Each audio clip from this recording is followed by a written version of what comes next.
All right, Bulls, what is happening? We're back with another dose, BX4 News. I hope everybody is well. It is Sunday. It is February 16th, 2025, and we got a lot to catch up on here, folks. A lot of news happening. We're going to find out what's going on with the quote-unquote audits and who's behind the audits, and we're looking at Elon Musk now with his 13th child after basically getting with one of these MAGA influencers. We're going to talk about that, and we're going to get into some more economic numbers, especially the housing market today, and a lot more than that. So please make sure you are subscribed, and let's go ahead and get right into it right now. And let's go ahead and start right here. This is what's being reported, that Elon Musk now is having a 13th child, or had a 13th child.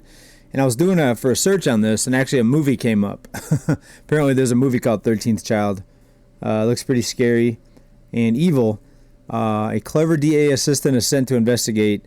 This is just a way to commit the perfect murder that will legend the New Jersey Devil. Interesting. I have to maybe check that out. But anyways, 13th Child. This is a MAGA influencer. So it's pretty interesting, though, because the person that's supposed to be in charge of all the audits and government efficiency and to keep track of all the spending, looks like somebody needs to audit his child support payments.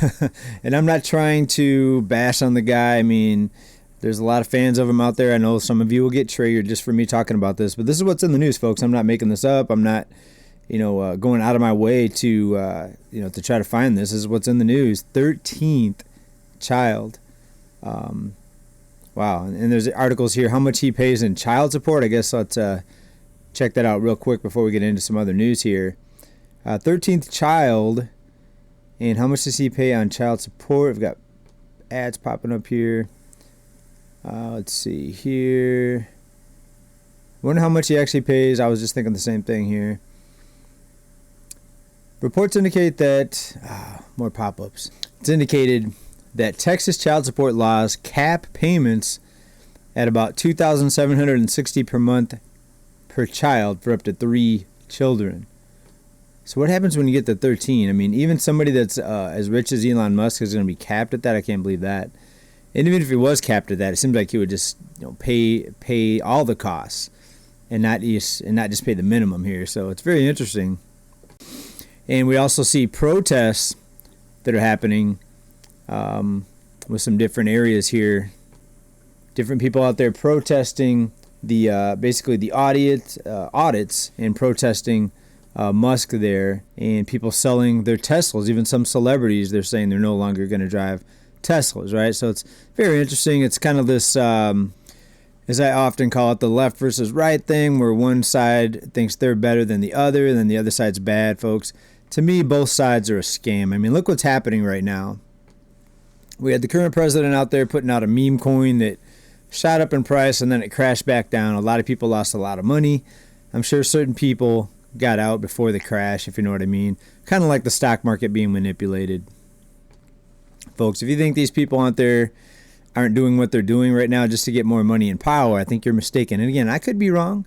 I'm not trying to be negative. I'm not trying to be doom and gloom. This is just the way I see it. But if you look back over many, many decades, this is pretty much the norm. And a lot of people think that what's changing right now, or the changes that we're seeing, is going to bring in a new golden era. I think what they're calling it a golden era. And everybody's going to be prosperous, folks. I think the rich are going to continue to get richer. And look what happened, 8 years ago? Starting 8 years ago.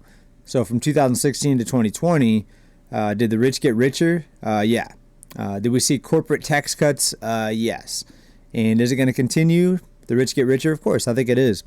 And in fact, the current administration right now is calling for lower interest rates, more deregulation. In other words, they want the banks to become even more powerful.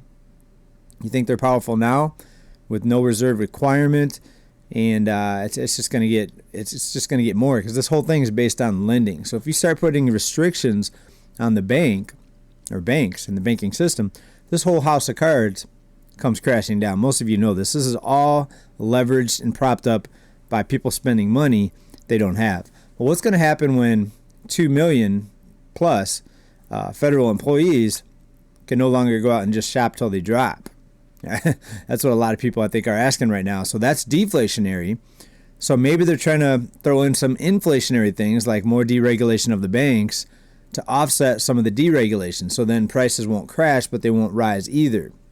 Now we'll have to see how it plays out, but could it be they're doing a little bit of both just to keep things balanced? So cutting over here, cutting jobs while exploding the debt over here and letting the banks pretty much run free, which of course creates more inflation, because the more money people can borrow without restrictions or without tighter lending standards, of course the more they can spend, and then the more prices will go up here. So it looks to me that could be what is the plan or what the situation is right now. And again, please let me know down below if you see something different. I could be completely wrong.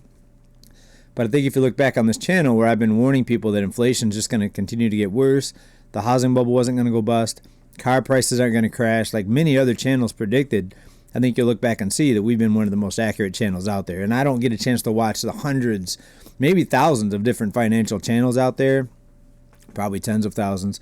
So of course I can't say that I'm the only one that's pretty much nailed this.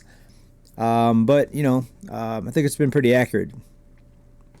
All right, but we've got the new administration, the current administration that just took over last month, out there saying how they're going to bring inflation down. Remember that term right there, bring inflation down, that's a scam. That's not deflation. Bringing inflation down means that prices are just going to continue to go up higher, just at a slower pace, because the word is inflation, not deflation. So inflation coming down doesn't make things more affordable. It just means that prices are going to go up less quickly than they were before. So just out of the gates here, this whole thing looks like a scam, right? And I know, again, some of you are going to get triggered because you're on board and you think this is the best thing to happen ever, that this plan that's happening right now, or this new administration's policies and what they're implementing, you think that's going to be the solution, you think that's going to help you. I think it's going to be more of the rich getting richer, the top 1%, top 10% pretty much dominating even more. We already see the top 10% own about 90% of all stocks in existence, the stock markets and stocks in general. I think it's going to become even a larger portion. I think it's going to be either going to own 95% here, probably maybe in the next 4 years. We'll see how it plays out, but I don't think the average person is going to have much of an easier time based on what I've seen so far and just based on experience, right? And again, please let me know down below what the correct information is. Don't get mad. Don't leave because you disagree. It's great that you disagree. Disagreeing is how people learn, right?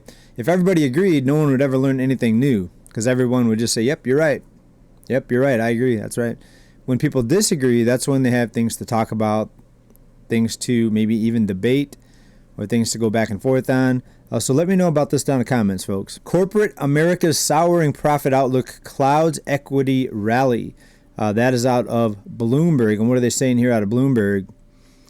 Beneath a solid fourth quarter earnings season, there's worrisome development that may put a dent in the bull case for U.S. stocks. Corporate America's profit outlook is souring. So are people getting so maxed out on their credit cards that they're no longer able to go out and spend money like they once were? Now, a lot of you will say, well, JJ, I was just at the restaurant. I was just at the store. The stadiums are packed. The restaurants are packed. Everybody's got money. Everybody's got money via credit, yes. And will the credit continue to flow? I think it's going to, folks. I don't think anything's going to be done to stop the banks from loaning out money. Remember, basically, we've been told that there's going to be more deregulation, getting rid of a lot of the regulations, right? So it's going to be easier for the banks to loan out money. And who knows? I think we may even see rate cuts. But there's kind of a push right now back and forth between the central bank and the current administration. Central bank saying, wait a minute, inflation is higher than we thought, which has pretty much been the case. And they're saying no rate cuts. Of course, we have the current administration wanting rate cuts for obvious reasons. Look at this Daily Mail, folks. Fears of a massive crash on Wall Street after America's top 50 companies see record levels of fragility. What do they mean, record levels of fragility? Here's how they lay it out. Economists are warning about record levels of fragility among the biggest U.S. companies and stocks signaling a warning for the market as a whole. Despite the stock market still near all-time highs, they're going to be subject to more fluctuations. This is what happened prior to the dot-com bust in the late 90s. According to Bank of America strategist, stock fragility is on track to reach its highest level in more than 3 decades, with the 50 largest stocks in the S&P 500. That includes big companies like Apple, Amazon, Microsoft, Nvidia. Bank stocks like Chase, stocks like Chase, Wells Fargo's, retailers like Costco, Walmart, and others. Here we go. Stock fragility is a measure of how much a share price moves a day relative to its usual volatility. Gosh, I can't talk today, guys. Volatility.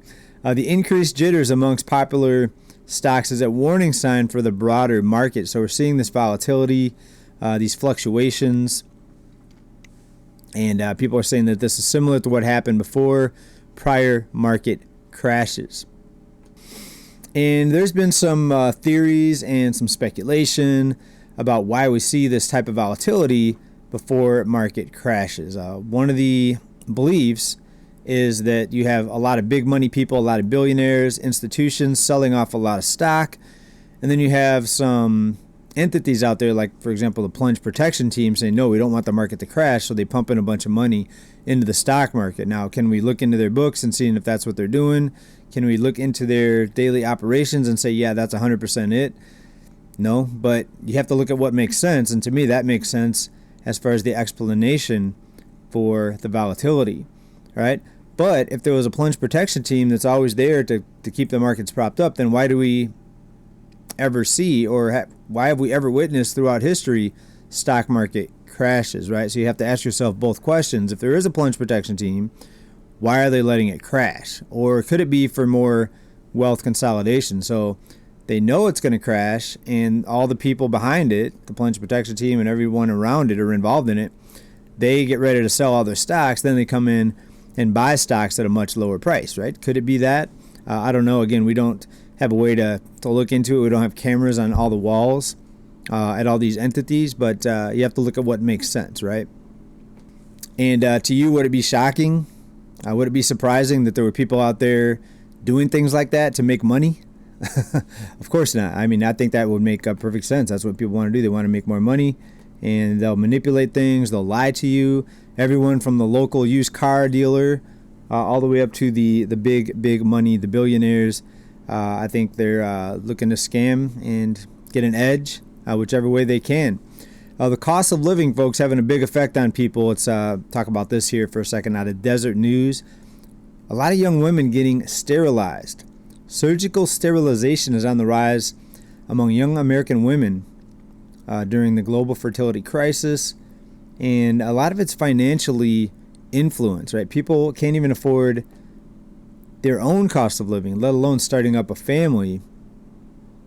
And people are looking at themselves in their late 20s, even in their 30s.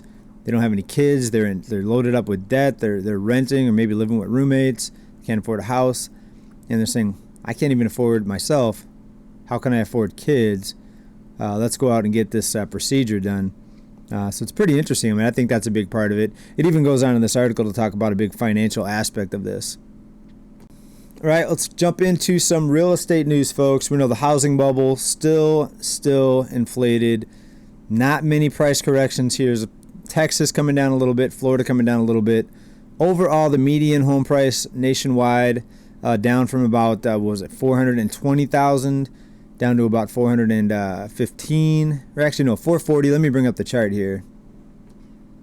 And this is out of the Fed data here. And the fourth quarter numbers are out here, so it's a good time to really check in on this here. We saw that it dropped. Median home price was up to about $442,000. It dropped to a low of about $418,000.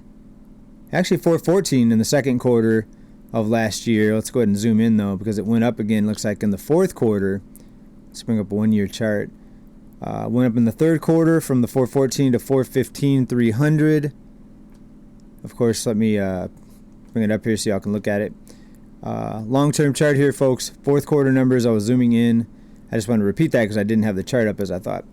And the one-year chart here, went down to 414 in the second quarter, 415,000 median price in the third quarter, 419,200 in the fourth quarter of last year, the most recent 3 months of quarterly data. So over the past 2 quarters that we have data for, we've been ticking back up in the median home price, folks, according to Fed data here. All right, and again, how much of this is propped up? Well, with the bank's ability to keep loaning out money, with institutions coming in, buying a lot of the homes. Even though interest rates are higher, which a lot of people said would prick the bubble, it really hasn't happened on a large scale. Prices ticking back up again here. But Redfin's reporting that January brought more homes for sale and fewer were bought. So the number of transactions, the number of sales still in basement territory, but prices still remaining elevated because of lack of inventory, but inventory has increased. According to Redfin, housing supply rose to the highest level since 2020 in January, but housing demand fell to the lowest level since 2020 as mortgage rates hit an 8-month high. Sellers are making moves because they're tired of waiting for mortgage rates to fall, but buyers are skittish amid economic uncertainty and rising home prices and, of course, their own household debt situation.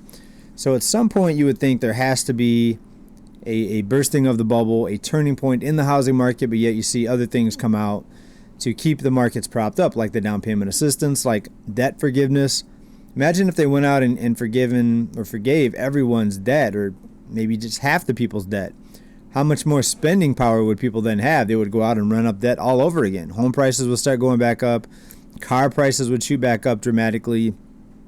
Cost of a lot of the things we buy would go back up dramatically. If you forgave a huge portion of the public debt, or private debt if you want to call it that, of individuals, of consumers, then you would see massive inflation take over. So one could argue that high levels of debt amongst the consumers is deflationary, right? But right now we've seen even people with a lot of debt still able to go out and borrow more money. Why? Because the banks.